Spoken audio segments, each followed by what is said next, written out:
Ethan Carter was a young human engineer, only 23 years old, yet known for his calm mind and gentle heart. He had grown up in a small town on Earth, always dreaming of stars and distant worlds. When he was chosen to join the first official mission to visit the alien civilization known as the Lyrians, it felt like his dream had come true. The Lyrians were a peaceful and advanced people, living in bright cities that floated above a shining ocean of light. Their world was far from Earth, but their curiosity about humans had finally led to contact. The Lyrians looked almost like humans but had a soft glow around their skin, as if light lived within them. Their voices were calm, their language graceful, and their cities filled with music that floated in the air. Ethan, along with a small team of scientists, engineers, and diplomats, was sent to learn about their technology and to share Earth's knowledge in return. Among the Lyrians was their young princess, Seraphine, only 19 years old. She was beautiful and intelligent, but also proud and distant. She had grown up believing her people were wiser than humans. To her, humans were emotional, impatient, and often caused harm to their own world. She respected Earth's courage to reach the stars, but secretly doubted their maturity. When she first met Ethan, she spoke to him with a polite smile, but her eyes showed curiosity mixed with judgment. Ethan noticed this but said nothing. He greeted her respectfully, bowing slightly as he had been taught. "It is an honor to meet you, Princess Seraphine," he said in a calm tone. She nodded and replied, "You may call me Princess Human." Her words were cold, but Ethan only smiled softly. Over the next few weeks, Ethan worked on several projects in the Lyrian capital. His task was to help improve communication systems between the two species. He was patient, often staying late to understand the Lyrian methods. Many Lyrians admired his focus, but Seraphine remained unsure. She watched him from a distance, wondering how someone so quiet could work with such dedication. One afternoon, Seraphine visited the engineering hall where Ethan was fixing a light crystal network. She stood near the doorway and observed him. His hands moved carefully, his eyes focused on every small detail. When he noticed her, he quickly stood and bowed. "Princess," he said kindly, "I was just testing the energy flow system. Would you like to see how it works?" She stepped closer but kept her distance. "You humans always look busy," she said softly. "You try to fix things, but sometimes I wonder if you even understand them." Her words could have sounded insulting, but Ethan didn't take offense. He simply nodded. "You are right," he said. "We don't always understand everything, but trying is how we learn." His answer surprised her. Most people would defend themselves or argue, but Ethan spoke as if he truly agreed. For a moment, Seraphine didn't know what to say. She looked away and said quietly, "You are different from what I expected." Ethan didn't ask what she meant. He went back to work, explaining how the human energy converters could be adjusted to match Lyrian frequencies. As he spoke, his voice was calm and patient. Seraphine listened even though she didn't want to show interest. Something in his way of speaking felt honest. He never tried to impress her. He only wanted to share knowledge. Later that evening, the Lyrian queen invited the human team to a formal dinner. It was a beautiful event held in a grand hall of crystal pillars and glowing fountains. Music played gently while the Lyrians and humans exchanged greetings. Ethan sat quietly beside his teammates, feeling both amazed and nervous. Across the table sat Princess Seraphine, dressed in a flowing silver gown that shimmered like the stars. Her eyes often wandered to Ethan, though she tried not to show it. During the dinner, one Lyrian scholar asked Ethan about Earth's challenges: pollution, wars, and poverty. It was a delicate topic. Ethan answered honestly, saying, "Yes, our world still has problems, but we are trying to make it better. We make mistakes, but we keep learning. That's what makes us human."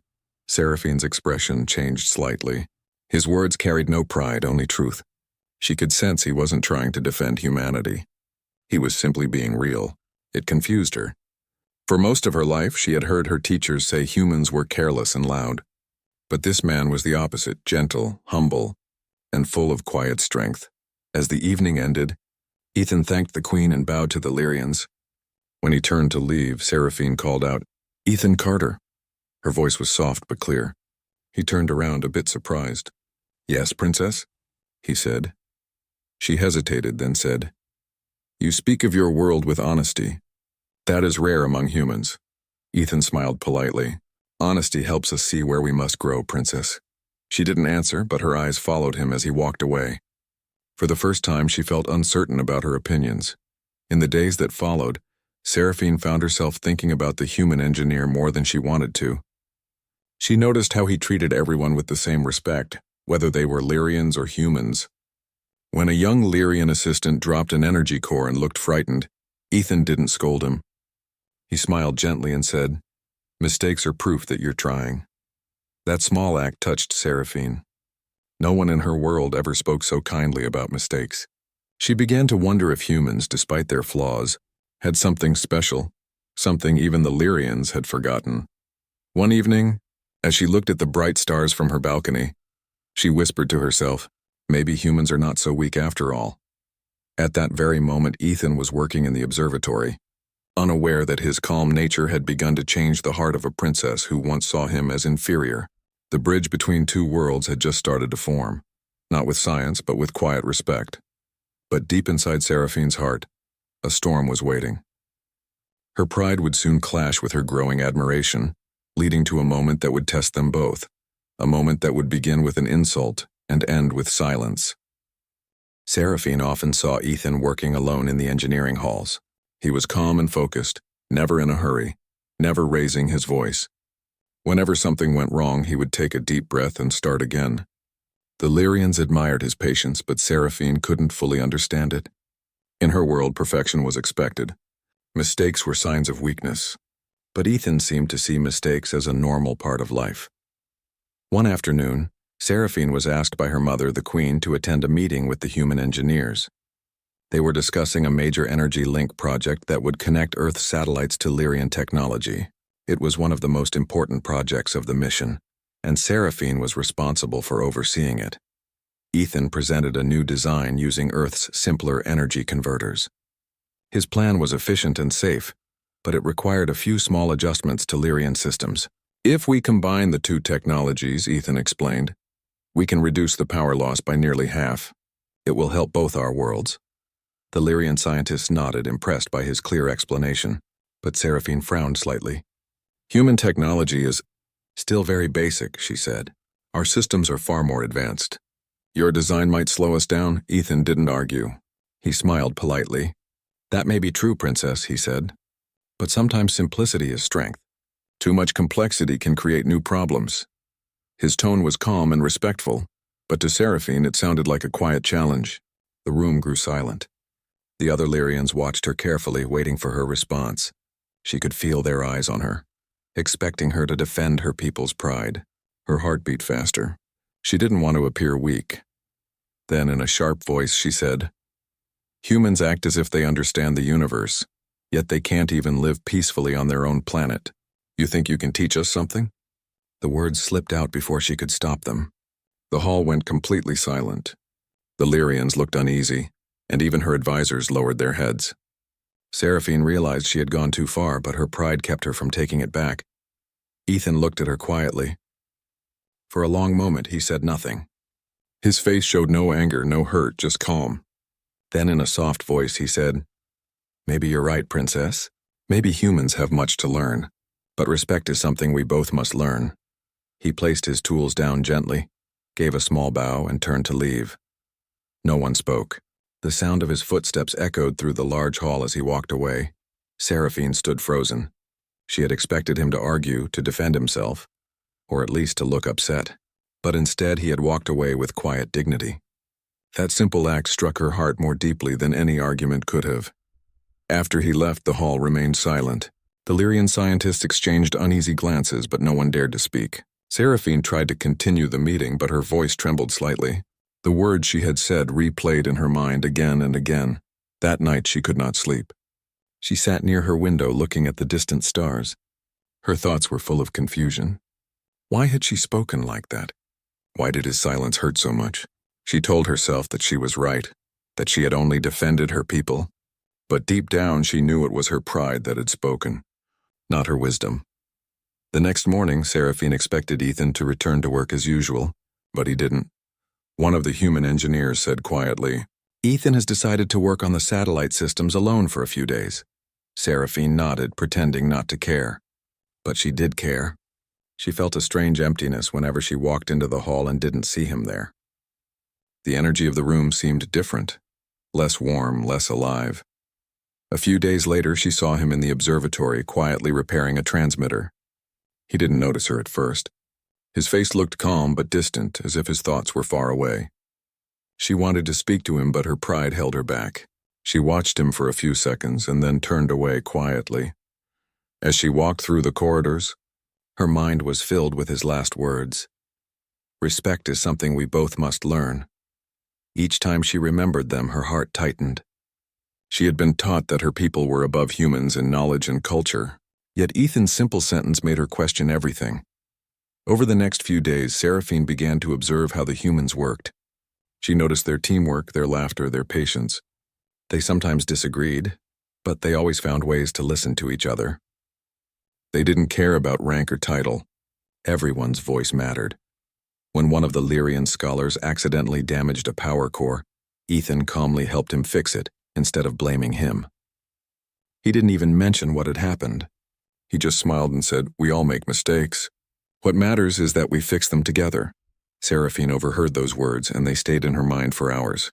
She began to realize that humans had something precious, something that no technology could create. It was kindness. One evening, the queen noticed her daughter's troubled expression. "Seraphine," she said gently, "you look burdened. What troubles you?" Seraphine hesitated. "Mother, do you think we are too proud sometimes?" The queen looked surprised. "Pride is a part of leadership, my dear. But why do you ask?" Seraphine lowered her gaze. "Because I may have spoken with pride, not wisdom." "I may have hurt someone who did not deserve it." The queen smiled softly. "Then you have already learned your lesson, child. Pride can build walls. Humility opens doors." That night, Seraphine sat on her balcony again, watching the soft glow of her city. In her heart, she felt both regret and admiration. Ethan's calm silence had taught her more than any lecture or book could. She realized that walking away was not weakness, it was strength. It was the strength to stay peaceful when others chose anger. For the first time in her life, the young princess wished to apologize not as a royal, but as a person. And so the next morning, as the golden light of Lyra rose over the city, Princess Seraphine decided to find the human she had insulted. But she didn't know that this simple act of humility would change not just her life, but the future of 2 entire worlds. After the day of the meeting, the atmosphere between the Lyrians and the humans became quiet and slightly uncomfortable. Ethan continued his work, but he spoke less and stayed focused on his tasks. He was polite to everyone, yet distant. He no longer joined the group discussions where Princess Seraphine was present. He simply greeted her with respect and then returned to his duties. Seraphine noticed the change. Every time she entered a room and saw Ethan working silently, she felt something heavy in her heart. She wanted to speak to him, but each time she tried, her pride stopped her. She was a princess, after all. She had been taught to always appear strong, to never show weakness. But deep inside, she felt that her pride had cost her something far more important: respect. Days passed slowly. Seraphine began to notice small details about Ethan that she had ignored before. He was kind to everyone, no matter their status. He helped the Lyrian technicians fix minor system errors, taught them how to use human tools, and listened carefully whenever someone needed guidance. He never raised his voice, never showed anger, and never looked down on anyone. Even the young Lyrian students who assisted in the labs admired him. Once, Seraphine saw him teaching a child how to adjust an energy crystal. The boy made a small mistake and looked scared, expecting to be scolded. But Ethan smiled gently and said, "Don't worry. Every mistake brings us closer to learning." His calm tone and kind words surprised Seraphine. In her world, mistakes were rarely forgiven. That night, she sat alone in her garden. The stars above Lyra shone brightly, reflecting on the silver water pools around her. She thought about her insult, the way she had spoken to him, the silence that followed, and the quiet pain in his eyes. She whispered to herself, "Why did I speak like that? What did I gain?" The more she thought about it, the more she realized how wrong she had been. Ethan hadn't done anything to deserve her harsh words. He had been respectful and honest. He had only shared his idea, not out of pride, but to help. For the first time in her life, Princess Seraphine felt the weight of guilt. It was a new feeling for her, uncomfortable but honest. The next day, Seraphine went to the engineering bay early in the morning. She hoped to find Ethan there before anyone else arrived. But when she entered, he was already working. He stood near the large energy core, carefully adjusting the control panel. The gentle light of the room fell on his face, making him look calm and thoughtful. Seraphine froze for a moment, unsure what to say. Ethan noticed her and gave a polite nod. "Good morning, Princess," he said softly. His tone was respectful but distant. She tried to speak but hesitated. "Good morning, Ethan," she finally said. "I came to see the progress." Ethan nodded again and continued his work. "The system is stable now. The connection between the Earth and Lyrian signals will be ready by tomorrow." Seraphine wanted to tell him that she was sorry, but her words got stuck in her throat. The silence between them felt heavy yet peaceful. She stood there for a few minutes, watching him work, then quietly left the room. After that day, she started observing him from afar more often. She realized that Ethan never spoke badly about anyone, not even about her. He treated her the same way as before, with calm respect. That made her guilt even stronger. Later that week, there was a small celebration in the Lyrian capital to honor the progress of the human-Lyrian cooperation. Music filled the air, and both humans and Lyrians joined together in joy. Seraphine attended, but she could not enjoy the event. Her eyes kept searching for Ethan. She finally found him standing near a balcony looking at the stars.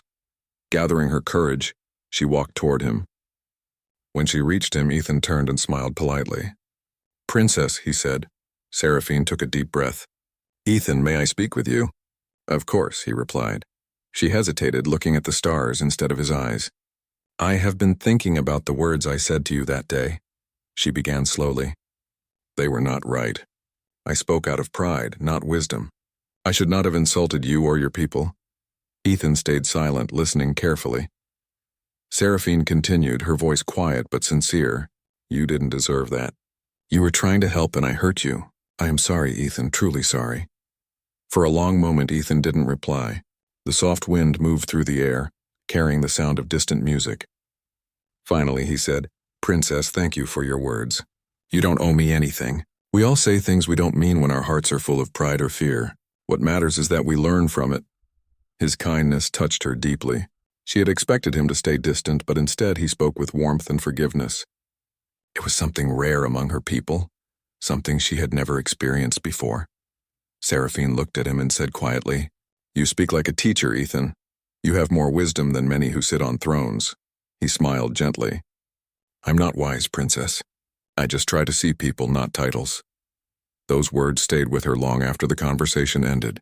That night, as she returned to her chambers, she looked at her reflection and saw someone different, a young woman beginning to understand humility.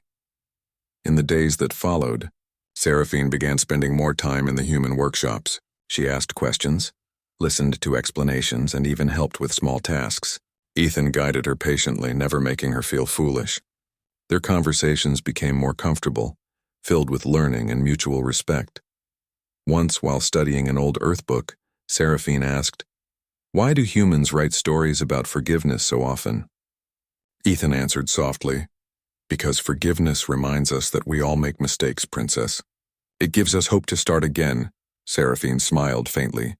"Then maybe that is what I needed, to start again."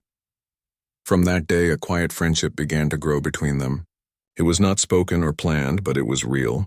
Seraphine learned to see humanity differently, not as weak, but as strong in spirit.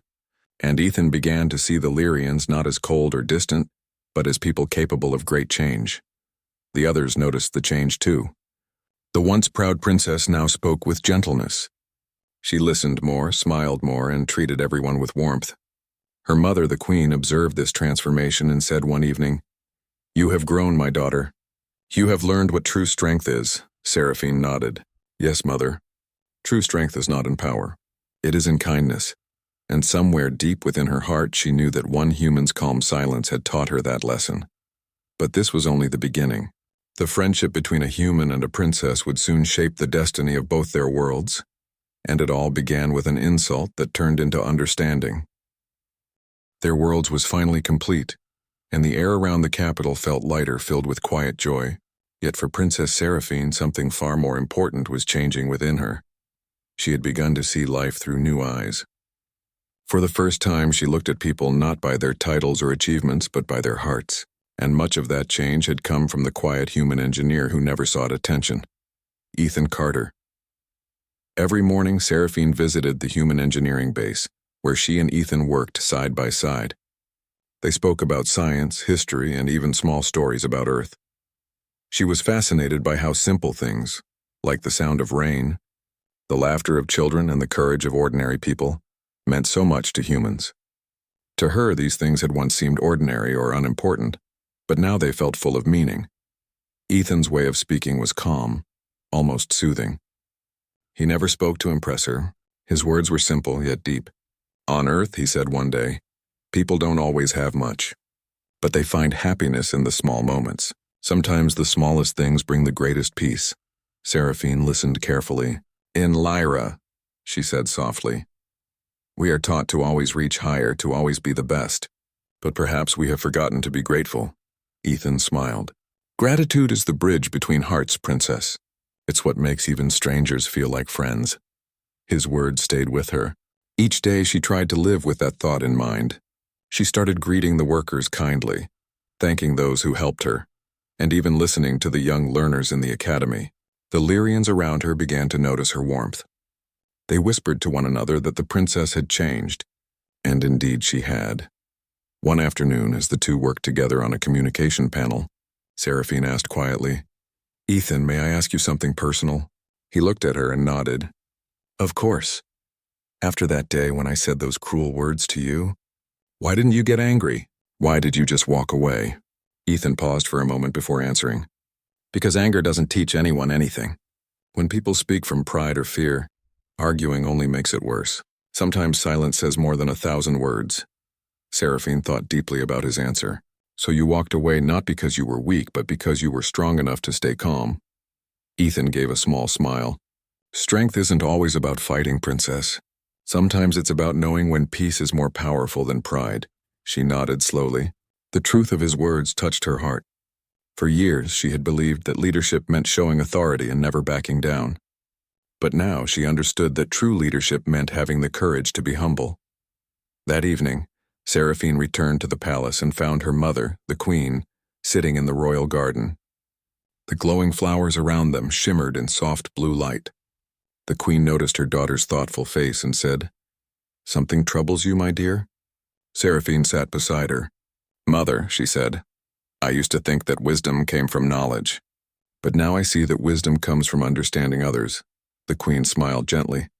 You have learned an important truth, Seraphine. Knowledge fills the mind, but understanding fills the heart. Seraphine lowered her head. Mother, I wish I had learned it sooner. I hurt someone who only showed me kindness. The queen reached out and held her hand. Then show him kindness now. It is never too late to heal what pride once broke. The next morning, Seraphine invited Ethan to walk with her in the royal gardens. The paths were covered in soft silver dust and the air smelled of glowing flowers. As they walked, she spoke quietly. I used to think humans were weak, but now I see that strength can be quiet. It can come from patience, forgiveness, and kindness. Ethan smiled but said nothing. He wanted her to speak freely. She continued, I want to thank you, not only for forgiving me, but for teaching me without words. You could have judged me, but instead you showed me what it means to be humble. Ethan stopped walking and looked at her kindly. Princess, I didn't teach you anything. You found the truth yourself. Sometimes we all need a small moment to see who we really are. His words made her heart feel lighter. She smiled softly. You speak with such grace, Ethan. My people could learn much from yours. They stood there for a moment looking at the bright Lyrian sky. Around them, the glowing trees swayed gently.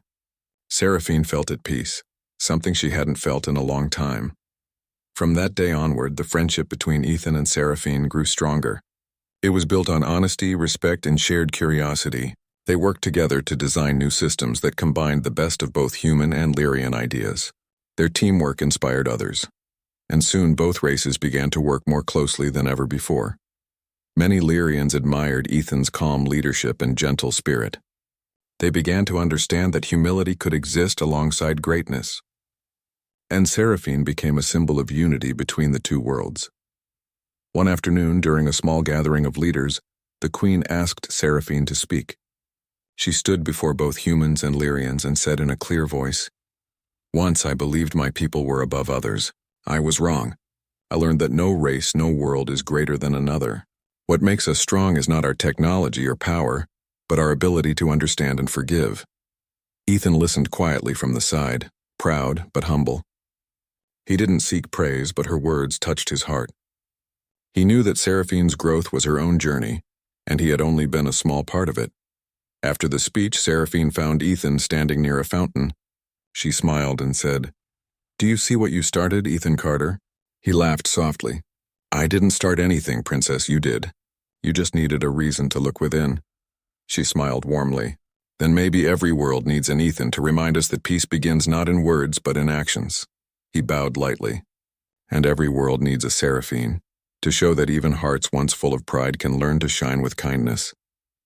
The two stood there for a moment, silent and peaceful, as the glowing fountain reflected the light of both their worlds. Seraphine knew that this friendship had changed her forever. It had taught her that forgiveness brings freedom, and humility brings strength. And though their journey was not over yet, she felt certain of one thing: walking away from anger had been the beginning of something beautiful. Months passed and the human-Lyrian collaboration flourished. Projects that once seemed impossible were now underway, blending the best of Earth's simplicity with Lyrian technology. Both civilizations learned from one another, but the story of a young human and a young princess became a quiet legend among them, one that would be remembered for generations. Princess Seraphine had changed. Her pride, once sharp and unyielding, had softened into wisdom and humility. She treated her people with care, listened with patience, and spoke with kindness. And at the center of this change was Ethan Carter, a human who had walked away instead of responding with anger. It had been weeks since the grand celebration of the completed energy link. Seraphine had spent those days observing Ethan quietly, learning more about humanity with every conversation. She saw his honesty, patience, and unwavering calm as a reflection of what she hoped to become. Someone who led not with force, but with understanding. One morning the queen called her daughter to the royal hall. "Seraphine," she said, "it is time for you to speak before both humans and Lyrians. Share what you have learned. Let your words guide them." Seraphine nodded, feeling a mixture of excitement and nervousness. She was proud of her people, yet humbled by what she had learned from someone she once thought was beneath her. She wanted to honor that lesson, to show both races that respect, understanding, and humility were more powerful than pride or insult. The hall was filled with delegates from both Earth and Lyra. Everyone had come to witness this historic moment. Seraphine stepped forward, her silver gown shimmering in the light. She paused for a moment, letting her eyes scan the crowd. Then she began to speak. "Once I believed my people were above others," she said, her voice steady. "I believed we knew more, that we were better. But I have learned that no race is greater than another. What makes a world strong is not its power, but its heart. Understanding, forgiveness, and respect are the true measures of greatness." She looked toward Ethan, who stood quietly among the humans. He returned her gaze with a gentle smile, calm and unassuming as always. Seraphine continued, "There is a human among us who has shown me something extraordinary. He did not boast, he did not demand attention, yet he taught a lesson far greater than any lecture or rule. His patience, humility, and quiet strength reminded me that words can wound, but silence can heal. Actions speak louder than pride, and the courage to forgive can change the course of our lives." The hall fell silent. Delegates whispered among themselves, moved by her words. Ethan felt a warmth in his heart, but he remained humble. He knew that Seraphine had found her own wisdom. He had only guided her with kindness. After the speech, Seraphine approached Ethan. Her eyes were bright with gratitude. "Ethan," she said softly, "you may not realize it, but your silence that day, the day I insulted you, changed me. It taught me more than I could have imagined. I want you to know how much it means to me." Ethan bowed slightly. "Princess, you learned the truth yourself. I only showed the path. It is your choice to walk it." Seraphine smiled, a gentle warmth spreading across her face. "Then thank you for showing me the power of patience and respect." "I will never forget it," Ethan nodded. "Nor should you. But remember, true understanding is not a single lesson. It is a lifetime of choices, a habit of listening and caring." From that day onward, Seraphine and Ethan became close friends. though their friendship was quiet and unassuming. They worked together on many projects, blending human creativity with Lyrian innovation. The people of both worlds noticed their cooperation and began to mirror it. Humans became more patient and thoughtful, while Lyrians learned to value humility and understanding over pride and status. One evening, Seraphine and Ethan walked together along the glowing paths of the Lyrian gardens. The air was calm, filled with the soft scent of luminous flowers. She looked at him thoughtfully. "Ethan," she said, "do you ever regret not answering me that day?" He shook his head. "No, Princess. Walking away was the right choice. If I had argued or reacted, none of this, the friendship, the understanding, the peace would exist. Sometimes leaving space for thought is more important than speaking." Seraphine nodded. She understood now. Strength was not in reaction, but in self-control. Courage was not in proving oneself, but in allowing others to see their own truth. And forgiveness, quiet and true, had the power to change hearts. As they continued walking, the Lyrian city glowed softly around them. From the bridges to the floating towers, light reflected in the serene water below. The people moving through the streets did so with a sense of calm, a new understanding between their worlds. Years later, historians and scholars would refer to that moment as the day human and Lyrian hearts truly met. They would call it the silent turning, when a young human's patience and a young princess's humility reshaped the friendship between two civilizations. For Seraphine, the memory of that insult, the moment she had spoken harshly to Ethan, would never fade. But it no longer brought shame or guilt. Instead, it reminded her that lessons can come from unexpected places, that true wisdom often grows from quiet moments of reflection, that peace, once embraced, can build bridges stronger than any technology. Ethan, meanwhile, returned to Earth after the mission, but he remained in contact with Seraphine. Their friendship continued across the stars, a testament to respect, patience, and understanding. He never sought recognition for his influence. He simply continued to live as he always had, calm, humble, and kind. And Princess Seraphine, now a leader who balanced strength with compassion, often recalled the day he had simply turned and walked away. That moment, small and silent as it was, had changed her life and, in a way, the destiny of two worlds. She often told her advisors, "Greatness is not shown in power, titles, or victories. It is shown in kindness, patience, and the courage to forgive. And sometimes the strongest act is to walk away with dignity, giving others a chance to see their own truth." The two friends had discovered something extraordinary. That true connection between people, and even between worlds, is built not on pride but on understanding. And in that understanding, peace and progress could flourish for generations to come. The story of the 19-year-old alien princess and the humble human would be remembered, not for the insult that started it, but for the quiet strength, patience, and respect that followed. And as the stars shone above the Lyrian city, their glow reflected the hope of two civilizations, forever linked by a simple act of walking away